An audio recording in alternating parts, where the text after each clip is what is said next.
প্রিয় শিক্ষার্থী কেমন আছো? আশা করি ভালো আছো। আজকে আমি তোমাদের অষ্টম শ্রেণী অনুশীলনী 4.2 এর 7 নম্বর অঙ্ক করে দেখাবো। দেখো 7 নম্বর অঙ্কে a সমান 7 হলে a cube plus 6a square plus 12a plus 1 এর মান নির্ণয় করো। এই অঙ্কটা করার জন্য আমার সূত্র 5 প্রয়োজন হবে। সূত্র 5 দেখো, a plus b whole cube সমান a cube plus 3a square b plus 3ab square plus b cube. তাহলে দেওয়া আছে, এটা লিখেছি, আর প্রদত্ত রাশি মানে যেটার মান নির্ণয় করতে বলেছে সেটাকে লিখেছি। তাহলে এই যে ডান পাশের মতো করে এটাকে ভাঙাবো।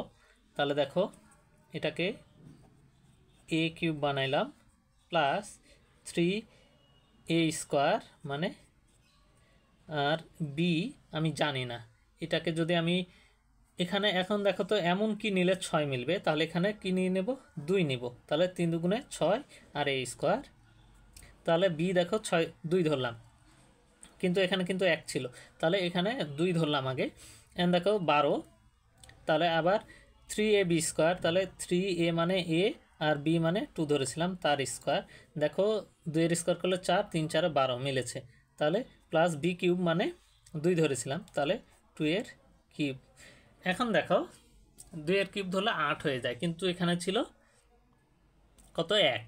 তাহলে আমি কত এখানে বেশি লিখেছি, 7 বেশি লিখেছি, তাহলে -7 দিয়ে দিব।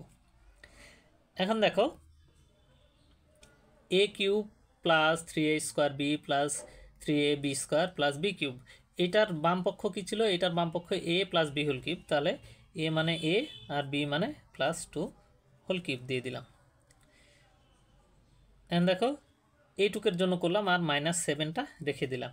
তাহলে এখন a এর মান বসাবো। a এর মান কত ছিল, 7 প্লাস 2 কিউব -7। তাহলে 7 আর 2 9 এর কিউব -7। তাহলে 9 এর কিউব করলে 729 হয়, -7, তাহলে 722। তেব নির্ণয় মান সমান 722। এই অঙ্কটার এখানে একটু ঝামেলা ছিল, এখানে 1 ছিল, কিন্তু 1 নিলে এখানে 6 মিলে না, সেই জন্য এই 2 নিয়েছি, 3 দুগুণে 6, আর এখানে 2 নিলে 2 দুগুণে 4 আর 3 4 12। আর এখানে b 2 ধরেছিলাম, তাহলে 2 এর কিউব, আর এইটা 2 এর কিউব করলে 8 হয়, কিন্তু এখানে ছিল 1। তাহলে এটার সঙ্গে মিলানোর জন্য, তাহলে এটা যদি 2 এর কিউব 8 হয়, তাহলে 8 থেকে 7 বাদ দিলে এই যে 1 মিলে গেছে। তাহলে এই আশা করি অঙ্কটা বুঝতে পেরেছো। আর যদি অঙ্কটা বুঝতে পারো তাহলে আমাদের চ্যানেলটাকে সাবস্ক্রাইব করো। ধন্যবাদ।